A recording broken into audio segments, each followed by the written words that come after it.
Hello guys, welcome back. आज की कहानी दो दोस्तों के बारे में दिखाई गई है जो कि अफगानिस्तान के एक शहर, जबकि एक दोस्त एक अमीर बाप की औलाद होकर जो कि बहुत ही डरपोक और अपनी फिक्र करने वाला एक छोटा बच्चा होता है, और दूसरी तरफ इसी घर में काम करने वाला एक नौकर का बेटा जिसका नाम हसन होता है, दिलेर, बहादुर और बहुत ही हिम्मत वाला होता है, जो कि अपनी दोस्ती पे जान भी छिड़कने के लिए तैयार हो जाता है। लेकिन हालात हमेशा सही नहीं रहते, वक्त भी बदलता है और हालात भी बदलते हैं, और साथ साथ इन दोनों की जिंदगी भी बदल जाती है। और कुछ ऐसा भी होता है जिससे आमिर और हसन की जिंदगी पूरी तरह से बदल जाती है। आमिर अपनी जिंदगी गुजर बसर करने के लिए अमेरिका चला जाता है, और दूसरी तरफ उसका दोस्त यही अफगानिस्तान में अपनी जिंदगी बसर करता है। द काइट रनर कहानी की शुरुआत सन 2000 में होती है। एक अफगानी आदमी को दिखाया जाता है जिसका नाम आमिर होता है। आमिर पेशे से एक राइटर होता है, ये एक स्टोरी टेलर होता है जो कि कहानियां लिखता है। आज उसकी पहली किताब छपने की खुशी में वो अपनी वाइफ सारा के साथ खुशियां मना रहा होता है, लेकिन किसी को याद करके वो उदास भी होता है। तभी किसी का कॉल आता है और आमिर कॉल उठाता है, और ये उसके फादर के पुराने दोस्त रहीम खान का कॉल होता है, जो अपने आखिरी वक्त में आमिर को अपने पास बुलाता है। लेकिन आमिर अफगानिस्तान वापस नहीं जाना चाहता था, क्योंकि वहाँ के हालात की वजह से, और वहाँ पे कोई था जिससे कि आमिर नजरें नहीं मिला सकता है। लेकिन रहीम खान उसे इंसिस्ट करता है और कहता है कि तुम्हारा आना बहुत जरूरी है, और इसके बाद से तुम्हारी सारी जिंदगी बदल जाएगी। और रहीम खान की ये बातें सुनकर आमिर अपनी लाइफ के बीते हुए कल में चला जाता है, और कहानी सन 1978 के अफगानिस्तान में चली जाती है, जहाँ पे सारे लोग अपनी जिंदगी बड़ी ही खुशी से बसर करते हैं। आमिर के फादर एक अमीर पश्तून होते हैं, जिन्हें के लोग आगा साहिब कहकर बुलाते हैं। आगा साहिब बड़े नेक दिल के इंसान होते हैं। वो गरीबों की मदद करने में बिल्कुल भी झिझक नहीं करते, और इसी वजह से लोगों में इनके काफी इज्जत भी होती है। आमिर के ज्यादा दोस्त नहीं होते, लेकिन उन्हीं के घर में बरसों से काम करने वाला एक नौकर और उनका बेटा जो कि आमिर का एक अच्छा दोस्त होता है। हसन हजारा कमेटी के एक नौकर अली का बेटा होता है, और अपने पापा की तरह हसन भी आगा साहिब का वफादार होता है, जो कि बरसों से इनके खानदान में काम करते आए हैं। हसन आमिर का सबसे अच्छा दोस्त होता है, और ये एक ही घर में रहते हैं, तो इन दोनों की आपस में अच्छी बनती है। हसन समझदारी में भी अपनी उम्र से बहुत ही बड़ा होता है। आमिर का दोस्त होते हुए भी वो कभी ये नहीं भूला कि वो उसके नौकर का बेटा है। हसन अपनी हदें जानता है और उस हदों से बाहर निकलने की कोशिश कभी नहीं करता, लेकिन वो आमिर के लिए हमेशा से अपनी जान निछावर करने के लिए आगे खड़ा होता है। एक दिन आमिर और हसन पतंगे उड़ा रहे होते हैं, और रास्ते में घर आते हुए एक बदमाश लड़का अपने दो लड़कों के साथ हसन और आमिर को तंग करने की कोशिश करता है। आमिर इन बदमाश बच्चों से डरने लगता है, लेकिन हसन आमिर की तरह डरपोक नहीं होता। वो अपनी गुलेल उस बच्चे की तरफ तान कर उसे यहाँ से जाने के लिए कहता है। ये लड़का, जिसका नाम आसिफ होता है, ये डर कर यहाँ से भाग जाता है। इसके बाद जब आमिर घर पहुँचता है तो वहाँ पे उसके फादर के दोस्त मतलब रहीम खान, जो कि उनका बिजनेस पार्टनर भी होता है, वो पहले से ही मौजूद होते हैं घर पे। आगा साहिब अपने बच्चे को लेकर बहुत ही परेशान होते हैं, और वो रहीम खान से ये सारी बातें शेयर कर रहा होता है। आगा साहिब इनसे कहते हैं, आमिर तो अपने गली के बच्चों से भी नहीं लड़ता, जो कि उसका खिलौना लेकर उससे मारते हैं, पीटते हैं, और वो साथ में ये भी कहता है कि एक हसन ही है जो उसे हर बार बचा के ले आता है। आगा साहिब अपने बच्चे को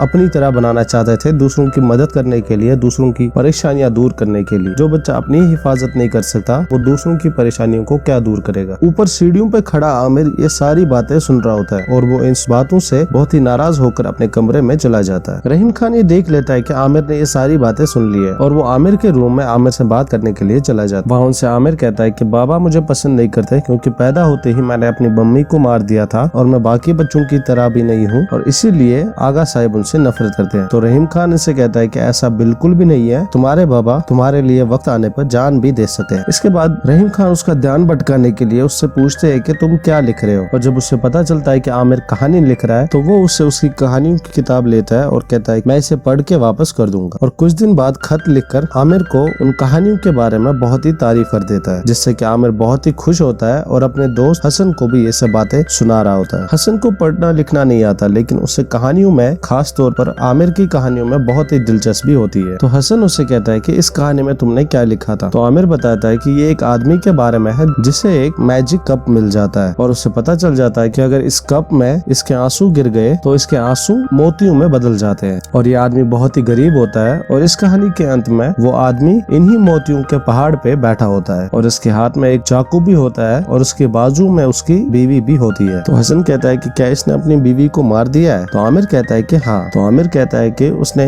अमीर होने के लालच में अपनी पत्नी को मार दिया है, ताकि वो इन आंसुओं को मोतियों में बदल सके और अमीर हो जाए। जाए। हसन बहुत ही चालाक होता है और तेज दिमाग बच्चा होता है, जिससे कि आमिर उससे जलता है और इससे लगता है कि इससे आगा साहिब हसन की और भी तारीफ करने लगेंगे। लेकिन हसन के अलावा आमिर का कोई और दोस्त भी नहीं होता। इसके कुछ दिन बाद जब हसन का बर्थडे होता है तो आमिर उसे अमेरिका से लाई हुई एक गुलेल तोहफे में दे देता है और हसन इस गुलेल को पाकर बहुत ही खुश होता है। इसके बाद ये एक अनार के पेड़ के पास चले जाते हैं, जहाँ पर आमिर उस पेड़ की टहनी पर अपना और हसन का नाम लिख देता है। इस जगह पर ये लोग अक्सर बैठकर बातें किया करते थे। इसके बाद आगा साहिब वहाँ पर आते हैं और वो हसन को उसके जन्मदिन पर कोई तोहफा दिलाना चाहते हैं और वो इन दोनों को बुला लेता है और हसन को खुश करने के लिए वो हसन को फ्रंट सीट पे बिठा देता है और ये देखकर आमिर और भी चिढ़ जाता है। आमिर अपने बाबा को हसन को इतनी तरजीह देते हुए बिल्कुल भी पसंद नहीं करते। उसे लगता है हसन उसके हिस्से की सारी खुशियों में शामिल हो रहा है। अब बाजार जाकर हसन अपने लिए एक बड़ी सी पतंग पसंद करता है और आगा साहिब इसे ये खरीद कर दे देते हैं, क्योंकि कुछ ही दिन में इनका पतंगबाजी का टूर्नामेंट भी होता है। दोनों दोस्त इस पतंगबाजी के कंपटीशन में शामिल होते हैं, लेकिन आमिर का कॉन्फिडेंस बहुत ही लो होता है। उसके फादर आगा साहिब और रहीम खान भी यहीं दूर खड़े इस मुकाबले को देख रहे होते हैं और उसे डर होता है कि अगर वो कहीं हार गया तो अपने बाबा की नजरों में गिर जाएगा। लेकिन हसन उसे हिम्मत देता है और खुद चक्की को हाथ में पकड़कर हसन के हाथ में पतंग की डोर पकड़ा देता है। भले ही पतंग की डोर आमिर के हाथ में होकर भी हसन उसे कंटिन्यूअसली डिक्टेट करता रहता है कि इस तरह से पतंग को उड़ाओ और एक के बाद एक कई पतंगों की डोर काटते हुए आखिरकार हसन और आमिर इस मुकाबले को जीत जाते हैं। आखिरी पतंग की डोर कटते ही हसन आमिर को गोद में उठा लेता है और अपनी जीत का सारा क्रेडिट आमिर को दे देता है। के बाद हसन इस नीली पतंग को पकड़ने के लिए दौड़ के जाता है तो आमिर उसे कहता है कि जल्दी से लेके आना। तो हसन उसे कहता है तुम्हारे लिए 1000 दफा। अब आमिर को हसन का इंतजार करते हुए बहुत देर हो जाती है, लेकिन जब हसन नहीं आता तो वो उसे ढूंढने के लिए निकल जाता है। कुछ ही दूरी पर उसे वही लड़का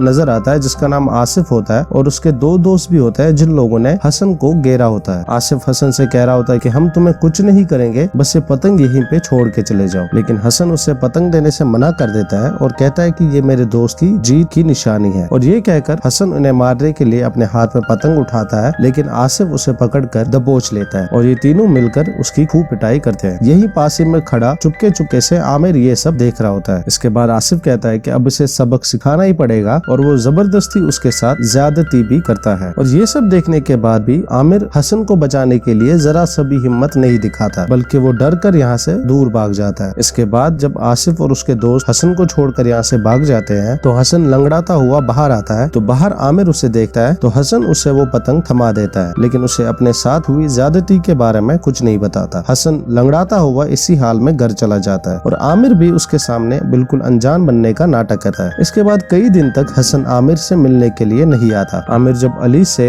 हसन के बारे में पूछता है तो अली उसे बताता है कि हसन का बर्ताव एकदम से बदल गया है। वो चुपचाप सा रहता है और ज्यादातर ही अपने कमरे में बिस्तर पे लेटा रहता है। तो वो आमिर से पूछता है कि उसे तो जरूर कुछ न कुछ मालूम होगा क्योंकि वो हसन का दोस्त है, लेकिन आमिर सब कुछ जानते हुए भी उसे इनकार कर देता है। दूसरी तरफ से आगा साहिब को बहुत ही हैरानी होती है कि एक हफ्ते से आमिर और हसन मिले भी नहीं है। उन्हें लगता है कि उन दोनों के बीच में कोई बात हो गई है, इसलिए वो आमिर से कहता है कि उनके बीच में जो कुछ भी चल रहा है उसे जल्दी से खत्म करो, मतलब कि ठीक करो। अब आगा साहिब के कहने पर आमिर हसन से मिलने के लिए जाता है, लेकिन उसमें हसन को फेस करने की हिम्मत नहीं होती। जो हसन आमिर के लिए अपनी जान कुर्बान करने के लिए तैयार होता था, उसे मुसीबत में छोड़कर वहाँ से भाग जाने का गिल्ट आमिर को बहुत ही सता रहा होता है और जब उसे हसन से मिलने के लिए जाना ही पड़ता है तो उसका ये गिल्ट गुस्से में बदल जाता है। वो हसन को लड़ने के लिए उठाता है और जमीन पे पड़े हुए अनार हसन की तरफ फेंकने लगता है, लेकिन उसे ये देखकर और भी गुस्सा आता है जब हसन अनार उठाकर उसके सामने अपने मुंह पे रगड़ देता है और फिर चुपचाप वहाँ से चला जाता है। इसके बाद वो घर पहुंचकर आगा साहिब से कहता है कि वो अली को निकालकर कोई दूसरा नौकर क्यों नहीं रख लेते। उसकी ये बात सुनकर आगा साहिब बहुत गुस्से में आते हैं और वो उसे कहता है कि अली यहाँ पे तब से है जब वो तुम्हारे जितना था, और रही बात हसन की तो कान खोल कर सुन लो, वो यहाँ से कहीं नहीं जाएगा। इतना कहकर वो गुस्से में होकर यहाँ से चले जाते हैं। अब अगले दिन आमिर का बर्थडे होता है जिसमें कि शहर भर की सारी हस्तियाँ शामिल होती है। ये पार्टी देर तक चलती है और नाच गाना वगैरह भी होता है। अली के साथ साथ हसन भी इस पार्टी में शामिल होता है जो कि मेहमानों को ड्रिंक सर्व कर रहा होता है, लेकिन नफरत की आग में जल रहा आमिर अभी भी हसन को अपने घर से किसी तरह से निकालना चाहता था। इसके लिए वो अपने बर्थडे पे आगा साहिब से मिलने वाला गिफ्ट जो कि एक घड़ी होता है हसन की गैर मौजूदगी में उसके कमरे में उसके बिस्तर के नीचे छुपा देता है और चोरी का इल्जाम हसन के ऊपर लगा देता है। अब पार्टी के बाद जब हसन और अली साफ सफाई वगैरह का काम निपटा देते हैं तो आगा साहिब हसन से घड़ी के बारे में पूछ लेता है और ये सुनकर सुनकर हसन आमिर की तरफ देखता है, लेकिन आमिर की नजरें शर्म के मारे झुक जाती है और उससे नजरें चुराते हुए हसन घड़ी की चोरी का जो जुर्म होता है वो कबूल कर लेता है। लेकिन आगा साहिब उसे तुरंत ही माफ कर देते हैं और कहते हैं कि मैंने तुम्हें माफ कर दिया। और इस बात से आमिर को बहुत ही हैरानी होती है, क्योंकि उन्होंने ही कहा था कि वो चोरी को सबसे बड़ा गुनाह मानते हैं और हसन के ऊपर चोरी का इल्जाम उसने इसी सोच के साथ लगाया था कि वो हसन को यहाँ से निकाल देंगे। अब हसन ने चोरी का गुनाह कबूल तो कर लिया था और आगा साहिब ने उसे माफ भी कर दिया था, लेकिन हसन का ये गुनाह कबूल करना अली को ये बात हजम नहीं होती। वो अच्छी तरह से जानता था कि हसन चोरी नहीं कर सकता और कहीं ना कहीं वो पहले भी ये समझ चुका था कि हसन और आमिर के बीच में कुछ चल रहा है और अब उसे यही लगता है कि उसके लिए अब इस घर में एक भी दिन रहना इसके बेटे के लिए ठीक नहीं होगा। वो आगा साहिब को कह देता है कि वो अब यहाँ पे और काम नहीं करना चाहता, लेकिन आगा साहिब उसे बहुत रोकने की कोशिश करते हैं और कहता है कि हसन को तो उसने माफ भी कर दिया है और मैं हसन को अपने बेटे की नजर करता हूँ। तुम लोग बचपन से मेरे साथ मेरे घर में रहते हो तो अब क्यों जा रहे हो? लेकिन अली कहता है कि उसने ये फैसला कई दिन पहले ही कर दिया था और वो अपने फैसले से हिलने वाला नहीं है और हसन को लेकर यहाँ से चला जाता है। आगा साहिब बहुत ही गमगीन होकर उन्हें देखते रह जाते हैं और ऊपर की खिड़की से आमिर भी हसन को जाते हुए देख रहा होता है, लेकिन जब हसन उसकी तरफ देखता है तो आमिर जल्दी से खिड़की से हट जाता है। अब इसी तरह से दिन गुजरते जाते हैं और एक दिन अचानक से रूस अफगानिस्तान पे हमला कर देता है और ये जंग सोवियत संघ की अफगानी जमीन पर पहली जंग होती है। इससे पहले अफगानिस्तान पे कोई भी जंग नहीं हुई होती है। इसके बाद ही अमेरिका, फ्रांस वगैरह आए थे और जो यहाँ के अफगानी बाशिंदे होते हैं जो कि सरकारी मुलाजिम होते हैं और अच्छी पोस्ट पे होते हैं, उन सब लोगों को यहाँ से अपना घर बार छोड़ के दूसरी कंट्रीज में पनाह लेने के लिए जाना पड़ता है। आगा साहिब एक बहुत ही ब्रॉड माइंडेड और आजाद पसंद इंसान थे। उसे कम्युनिस्ट और मुल्ला वाली सोच से बहुत ही नफरत थी और अब तो अफगानिस्तान में इन्हीं की सरबराही चलने वाली, इसलिए वो भी आमिर की जिंदगी और अपनी जिंदगी को महफूज करने के लिए यहाँ से निकलने में ही भलाई समझता है। वो अपना घर बार अपने दोस्त रहीम खान के भरोसे पे छोड़ देता है और अपनी कार जो कि मस्टैंग होती है उसे इस देश से बाहर निकलने के लिए कीमत के तौर पर अदा कर देता है। इसके बाद ये अपना कीमती सामान और आमिर को लेकर एक ट्रक में सवार होकर यहाँ से रवाना हो जाते हैं, लेकिन रास्ते में कुछ रूसी सैनिक उस ट्रक को रुकवा लेते हैं। इस ट्रक में और भी बहुत सारे लोग होते हैं और कुछ औरतें भी होती हैं। अब एक सैनिक इसी ट्रक में बैठी हुई एक आदमी की पत्नी को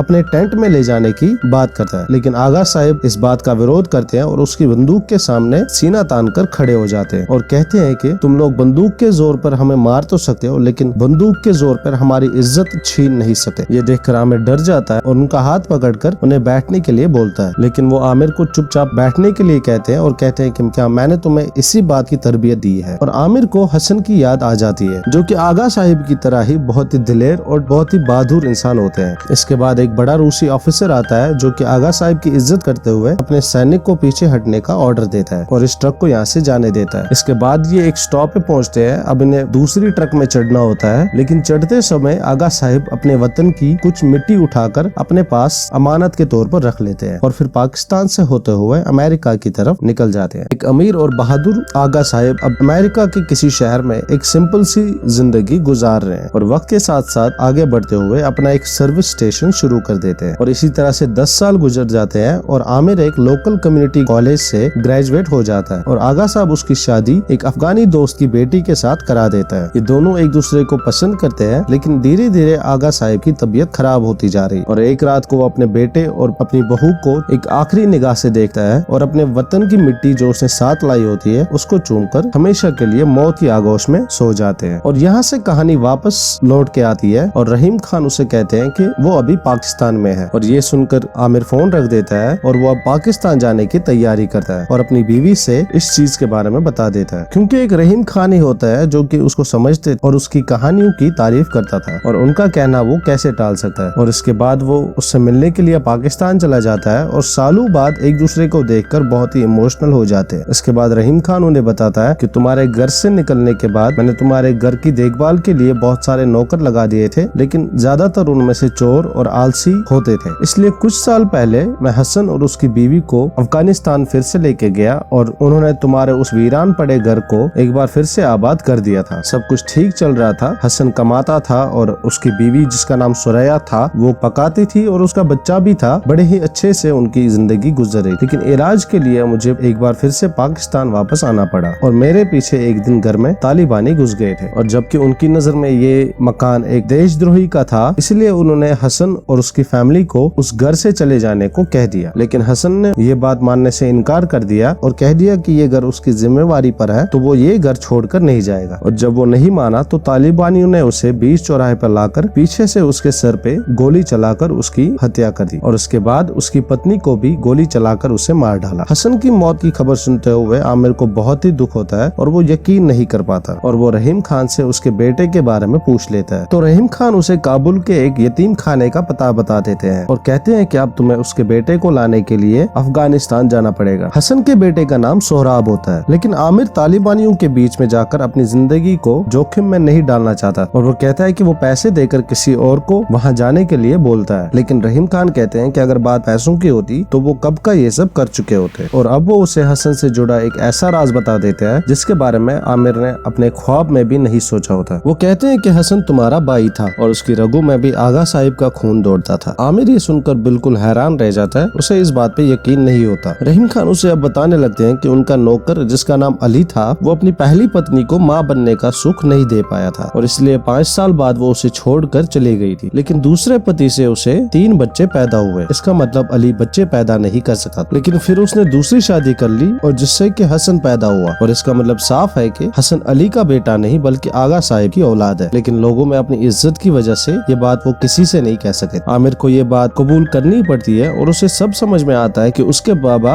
हसन को इतना ज्यादा पसंद क्यों करते थे, हमेशा क्यों उसकी तारीफ करते थे और क्यों उसको चोरी के गुनाह के बाद भी उसको घर से नहीं निकाला। अब रहीम खान आमिर को हसन की एक चिट्ठी पकड़ा देते हैं जो उसने अपनी मौत से कुछ ही दिन पहले उसके पास भेजी। आमिर बाहर एक चाय की दुकान पर बैठकर उस चिट्ठी को खोलने लगता है। इस चिट्ठी में हसन ने अपने साथ अपने बेटे की पिक्चर भी भेजी हुई और लिखा था अफगानिस्तान अब वैसा नहीं रहा जैसा कि उनके बचपन में हुआ करता था। चारों तरफ से खून खराबा रहता है और जरा सी बात पे तालिबानी किसी को भी मार देते हैं और जब तुम घर लौटोगे तो तुम्हारा ये दोस्त हसन आगा साहिब के इसी घर में तुम्हें इंतजार करता हुआ मिलेगा। चिट्ठी पढ़कर आमिर इमोशनल हो जाता है और वो फैसला करता है कि बचपन में तो वो अपने दोस्त हसन को नहीं बचा पाया था, लेकिन अब वो अफगानिस्तान जाकर उसके बेटे को जरूर बचा लेगा। अब वो नकली दाढ़ी वाड़ी लगाकर रहीम खान के एक भरोसेमंद ड्राइवर के साथ काबुल की तरफ रवाना हो जाता है, जहाँ चारों तरफ से तालिबानी की हुकूमत होती है। वो अपनी बंदूक तान कर गश्त कर रहे होते हैं। सबसे पहले वो रहीम खान के बताए हुए यतीम खाने में जाकर सोहराब के बारे में पता करने लगता है, लेकिन केयर टेकर उसे तालिबानी समझकर कुछ नहीं बताता। तो आमिर उसे